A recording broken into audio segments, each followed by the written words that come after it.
fly fishing. I want to welcome you to Fly Tying Night tonight.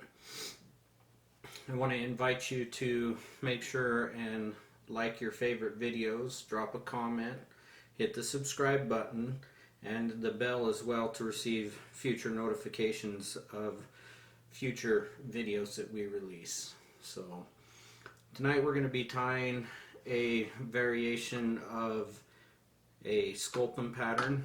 We've worked with Moonlit Fly Fishing to create this little pattern here. It's based off of some other techniques that we've seen, but something that's a little bit different than other people. And we're going to add just a little different spin on it as well here. So we're going to be tying this in the rust color. Okay, so for the hook on this, we're going to use a Dohiku streamer hook in a size 8. You can tie these in a multitude of different sizes. Size 8 works great for us here locally, especially with our small streams that we like to fish, but it works equally effective in the river systems, and we catch a lot of fish that way.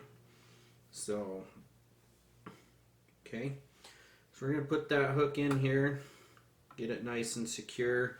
I'm just going to be using some 6/0 Semperfli Classic wax thread. Okay, and I'm just going to start this roughly about 2/3 of the way up this shank, and this just kind of gives me a good indication as to my body. The body on this is going to be roughly about half the hook shank. So I'm going to wrap this all the way back into that bend. Okay, snip this off. Now I want to put just a little bit of underbody underneath of that tail, so I'm going to just take roughly about 2 pieces of this brown chickboo, and I want that to be about 3/4 of the length of that hook shank. I want this to help create a little bit of a taper in my body, or in my tail. Oh, and I got 3 of these fibers versus 2. That's all right. I'm just going to cut that off at about that halfway point. This will help add a little bit of body to this pattern as well. Okay, there we go. Now I'm going to take some medium polar chenille. This is the copper color. This is my color of choice on these. You can do different colors. Even on my olives, I like the copper one. Creates a little bit of a lighter tone underbelly. So we're gonna get that in nice and good. I'm gonna take a hen saddle, and this is a unique variant hen. Okay, and I'm gonna take one of the bigger feathers at the top. Okay, there you go. Nice big feather. I'm gonna strip most of that fuzz off. I leave just a little bit up here at the tip, just in case I need a little bit of that feather. Okay, now I'm going to take and pull all that down so I have a tie-in point just like that. Now I'm going to take and tie that in right on top of that polar chenille.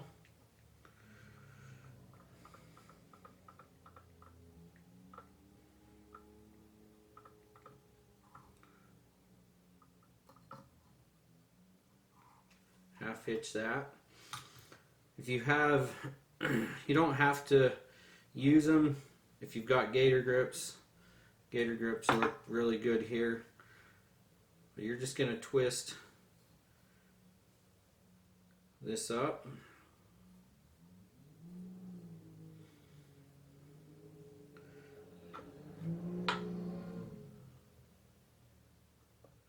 And then you're just going to wrap it. I usually start it with my rotary, but I don't ever completely wrap with my rotary, just because I'm going to try and palmer. I'm going to palmer this as I go forward. So I'm going to be using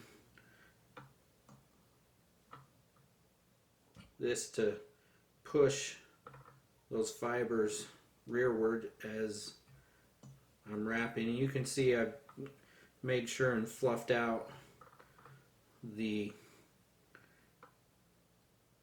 hackle fibers.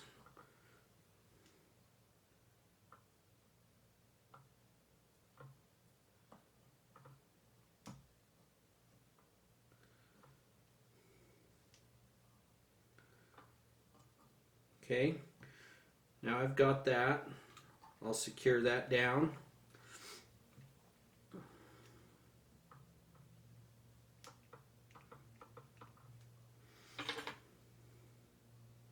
Trim that out. Okay, I can pull that back and just come back over it just a little bit just to help push that rearward. You can see how that's all flowing to the back side there.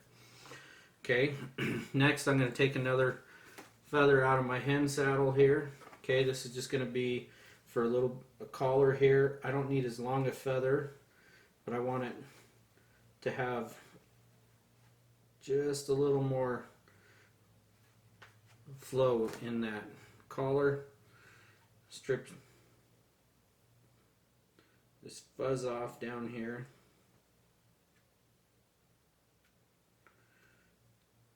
That's going to leave me a feather just like that. I'm just going to pull this down. Another good color to use with this color of Sculpin is a dark ginger. Works really well. So I'm just going to tie that in, push that back. Now I'm just going to trim that piece off. Okay, now I'm just going to take and wrap this and create a little bit of a collar with this hackle. It's going to transition into my next material.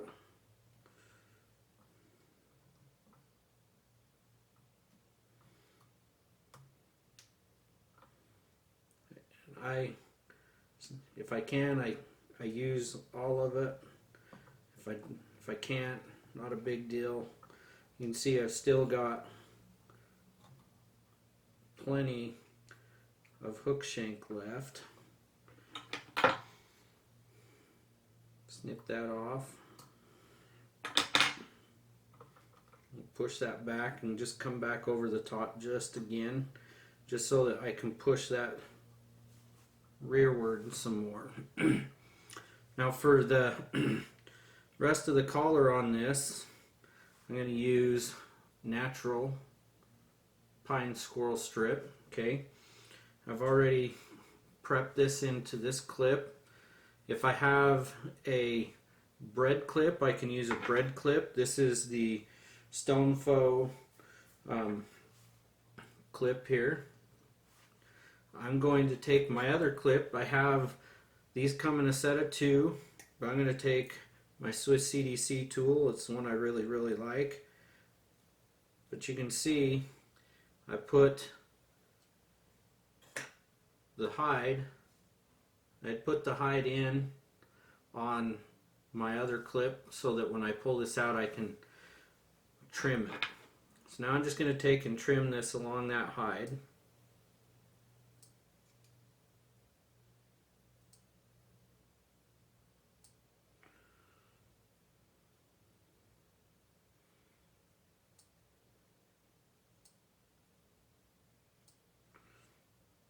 So you can tie this in a wide variety of colors and sizes. So you can see I've got just enough on this to help it catch on a dubbing loop. Okay, so our next step is we're going to create a dubbing loop. Okay, I'm just going to start that right now. Just want to make sure that I secure that in good. I'm going to back that loop all the way up to the back there. Now I'm going to take my Swiss CDC tool here to spin that loop when I get it. Next step is to take some wax and just wax up that thread. That's going to help it grip. Okay. Now I'm going to hold my index finger here, my middle finger, my birdie finger down here, and I'm going to slide that in, release my index finger, and release that.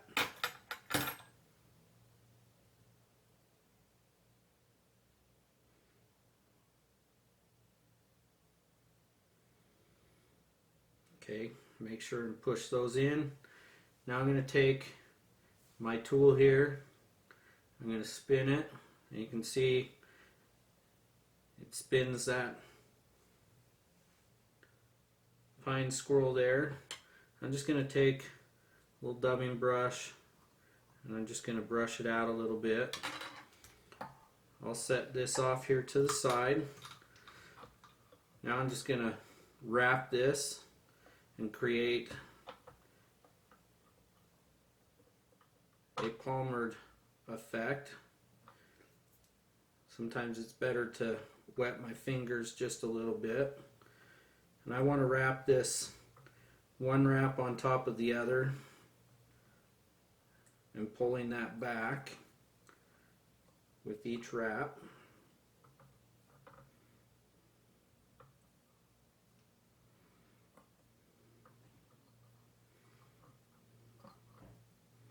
And I just give a good couple extra wraps there just to make sure I tied that down nice and good. Now I'll just tie it off.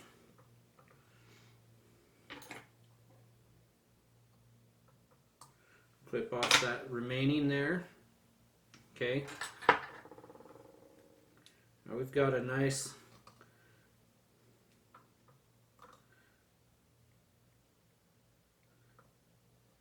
good body here. Okay. Now we're going to take a strip of the rust colored pine squirrel. I want to make sure the strip's fibers are flowing backwards. Okay, see how that's flowing backwards. Now I'm going to measure this out, and I want this to be 2 hook lengths in length.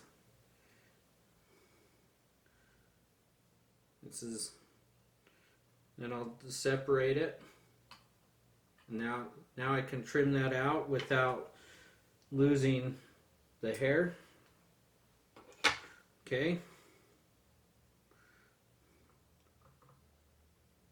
Now I'm going to measure this. And I'm going to find where my hook point is, or my bend of my hook. Now I'm going to pinch this in here. I'm going to pull that up over, release that.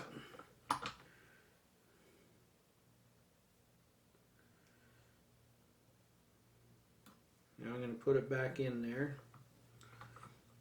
I'm going to pull that nice and tight.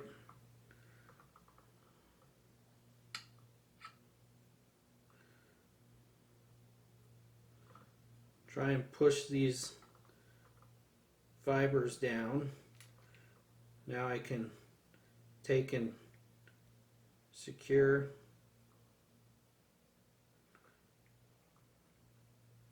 that pine squirrel in.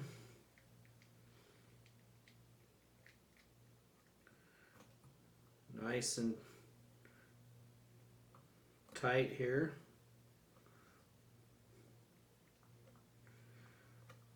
Make sure I have a good thread base. Now I'm just going to kind of take my Sculpin helmet. I want to make sure I build that up, but I want to make sure it goes over nice and good. You can see that's going to fill in nicely right there. Okay, so I'm just going to build that up just a little bit.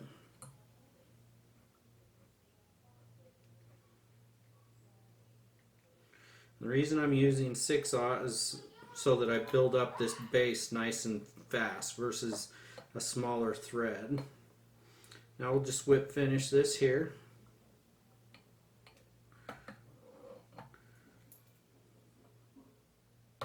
Okay. Set that off to the side. Now I'm going to take some super glue. I use the Loctite here. And I want to make sure I put a generous amount of super glue on this thread. Okay. Make sure I don't get any super glue in the eye there. Oh, where did I set my helmet? Now I'm just going to take my helmet. Again, this rides hook point up, so I'm going to slide that in and just kind of hold it just for a minute. I want to push it up nice and good into that point there so that it sets and seeds in there really good. Okay, these come with some eyes.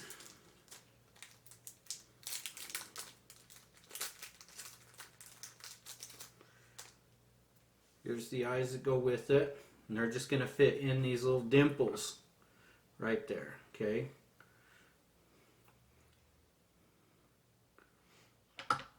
Now we're going to take that super glue. There's my bodkin. Make sure I've got that with me. I'm just going to do one eye at a time. So put some super glue in there. I'm going to take my bodkin. I'm going to pull off that eye right there. Slide it on into that groove. And repeat onto the other side.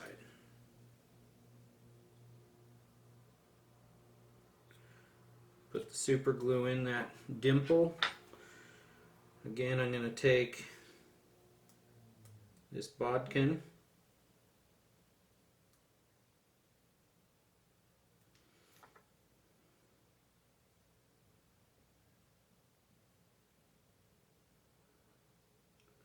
Slide that off. Got to be careful not to get super glue on your finger and pull the eye out.